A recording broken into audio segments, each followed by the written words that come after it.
Keltner channels are volatility-based bands that are placed on either side of an asset's price and can aid in determining the direction of a trend. The Keltner channel uses the average true range, ATR, or volatility, with breaks above or below the top and bottom barriers signaling a continuation.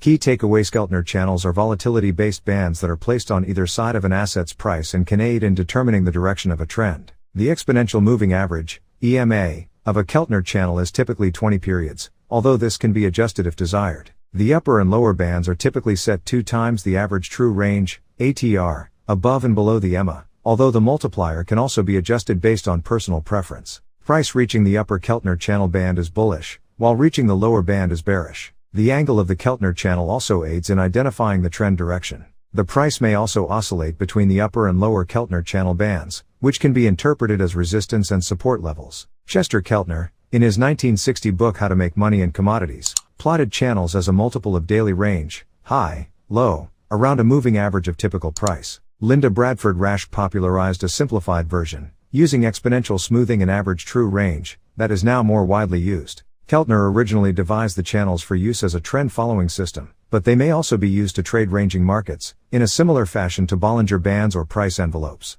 Keltner trading signals: first, identify whether price is trending or ranging. Ranging market: the theory is that a movement that starts at one price band is likely to carry to the other. Go long when prices turn up at or below the lower band. Close your position if price turns down near the upper band or crosses to below the moving average. Go short when price turns down at or above the upper band. Close your position if price turns up near the lower band or crosses to above the moving average. Place stop losses below the most recent low when you go long or above the latest high when short. Use reversal signals to identify turning points close to the upper and lower bands. Trending market: Keltner believed that a close above the upper band, or below the lower band, is evidence of a strong move and should be traded as a breakout. Go long when price breaks above the upper band. Set a stop loss below the moving average and exit if price crosses below the moving average. Go short when price turns below the lower band. Set a stop loss above the moving average and exit if price crosses above the moving average. Keltner originally used the lower and upper bands for exits, but these tend to be late. Example: Keltner channels calculation. There are 3 steps to calculating Keltner channels. First, select the length for the exponential moving average. Second, choose the time periods for the average true range, ATR.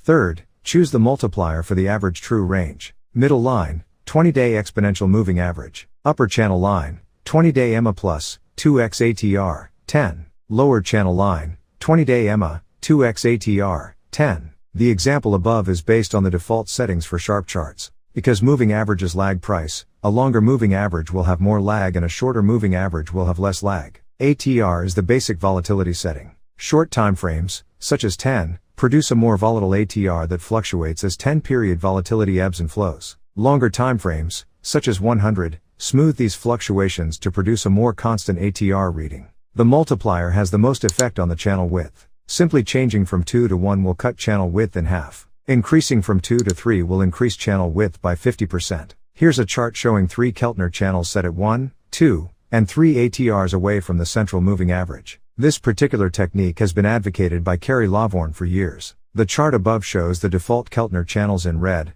a wider channel in blue and a narrower channel in green. The blue channels were set 3 average true range values above and below, 3x ATR. The green channels used 1 ATR value. All 3 share the 20-day EMA, which is the dotted line in the middle. The indicator windows show differences in the average true range, ATR, for 10 periods, 50 periods and 100 periods. Notice how the short ATR, 10, is more volatile and has the widest range. In contrast, 100-period ATR is much smoother with a less volatile range. Interpreting Keltner channels: indicators based on channels, bands and envelopes are designed to encompass most price action. Therefore, moves above or below the channel lines warrant attention because they are relatively rare. Trends often start with strong moves in one direction or another. A surge above the upper channel line shows extraordinary strength, while a plunge below the lower channel line shows extraordinary weakness. Such strong moves can signal the end of one trend and the beginning of another. With an exponential moving average as its foundation, Keltner channels are a trend-following indicator. As with moving averages and other trend-following indicators, Keltner channels lag price action.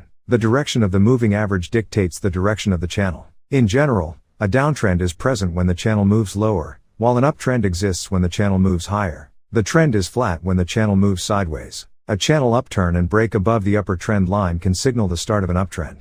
A channel downturn and break below the lower trend line can signal the start of downtrend. Sometimes a strong trend does not take hold after a channel breakout and prices oscillate between the channel lines. Such trading ranges are marked by a relatively flat moving average. The channel boundaries can then be used to identify overbought and oversold levels for trading purposes. The RJCRB Commodities Index downtrend is displayed with the modified version of Keltner channels with 20-day exponential moving average, 10-day